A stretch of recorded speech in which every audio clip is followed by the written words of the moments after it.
ladies and gentlemen, esteemed guests and fellow visionaries, it is with great pride and humility that I stand before you today to reflect upon a life dedicated to the pursuit of progress, innovation, and the relentless overcoming of obstacles. My name is Isambard Kingdom Brunel, and I have devoted my existence to the art and science of engineering, an endeavour that has shaped not only landscapes but the very fabric of society. Allow me to begin by sharing a glimpse into my early years. Born in 1806, I was fortunate to be the son of Sir Mark Isambard Brunel, himself a pioneering engineer. From a young age, I was immersed in the world of invention and ingenuity. My father's work on the Thames Tunnel, the first tunnel successfully constructed beneath a navigable river, instilled in me a profound respect for the power of human determination and the wonders of engineering. It was in the damp, dark confines of that tunnel, assisting my father, that I learned the value of perseverance. The project was fraught with danger, setbacks, and even personal injury, but it was ultimately completed, a testament to the indomitable spirit that would guide my own career. Perhaps my most celebrated achievement is the conception and realization of the Great Western Railway. When I was appointed chief engineer in 1833, I envisioned a railway that would connect London to Bristol, and eventually the world beyond. My ambition was not merely to lay tracks, but to create a seamless, comfortable, and rapid journey for passengers and goods alike. To achieve this, I introduced the broad gauge, a wider track than had previously been used, which allowed for greater speed and stability. The journey from London to Bristol, once arduous and slow, became swift and reliable. The Great Western Railway was more than a feat of engineering. It was a revolution in mobility, commerce, and society. No evaluation of my work would be complete without mention of the bridges that have come to symbolize the triumph of human ingenuity over nature's obstacles. The Clifton Suspension Bridge spanning the Avon Gorge stands as a monument to both aesthetic beauty and structural innovation. Though I did not live to see its completion, the bridge remains a testament to the vision and perseverance that defined my approach.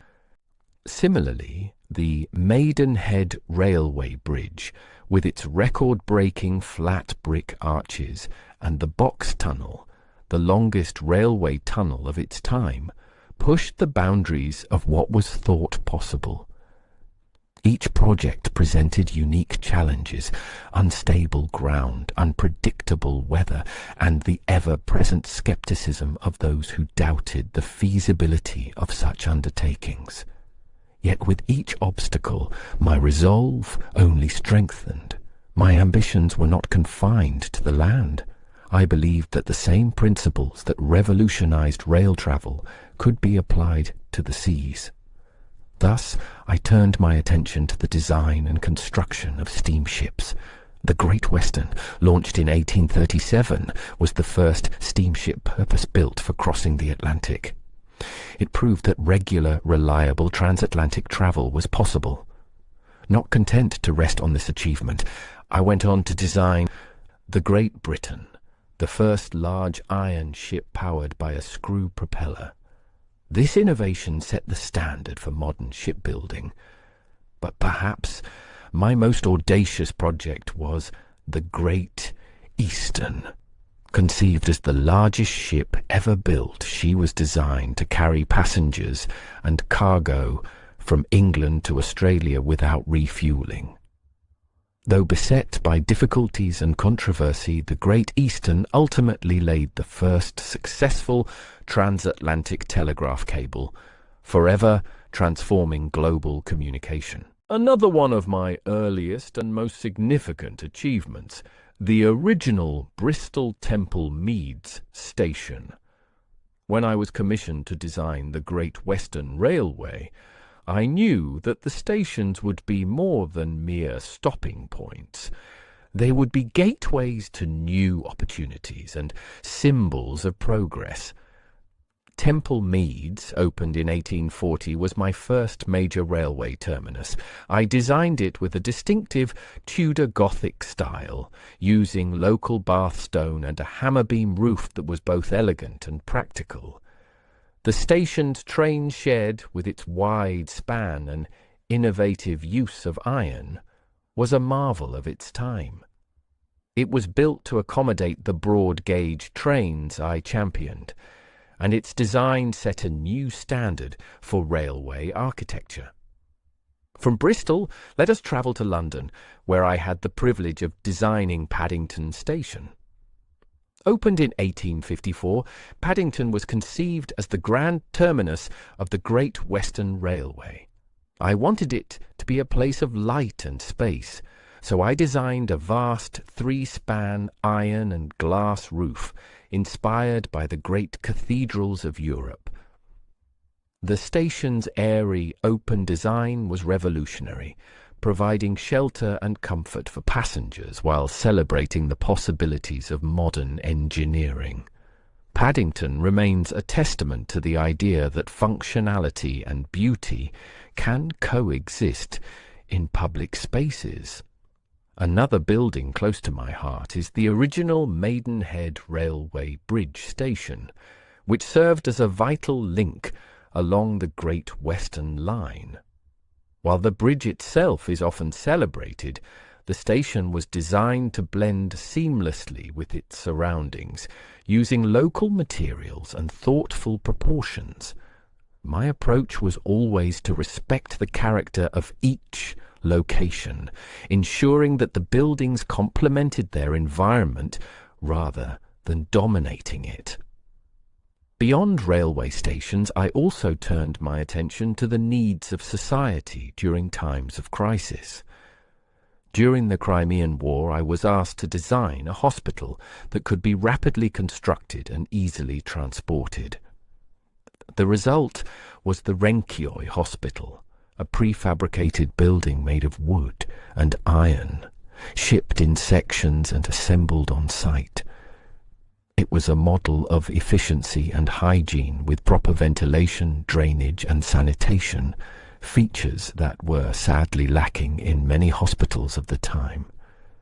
The success of Renkioi Hospital demonstrated that thoughtful design could save lives and improve conditions for those in need. As I look back upon my life's work, I am filled with gratitude for the countless men and women who labored alongside me, often in the face of great danger and uncertainty. Their skill, courage, and dedication made possible the realization of dreams that once seemed fantastical. I am also mindful that the true measure of an engineer's legacy lies not in monuments of stone and steel, but in the lives improved, the horizons expanded, and the possibilities unlocked for future generations. To those who would follow in my footsteps, I offer this advice: dream boldly, work tirelessly, and never be deterred by the voices of doubt. The world is full of challenges waiting to be overcome, and it is the duty of each generation to push the boundaries of what is possible. In closing, I am reminded of the words of my father: "The engineer is the servant of progress." It has been my honor to serve in this capacity, to contribute in some small way to the advancement of humanity. May the bridges we build, both literal and metaphorical, stand as enduring symbols of what can be achieved when vision, courage, and determination unite. Thank you, friends, and fellow reckless engineers. If you were interested in my life story, please do like, subscribe, and ring the bell.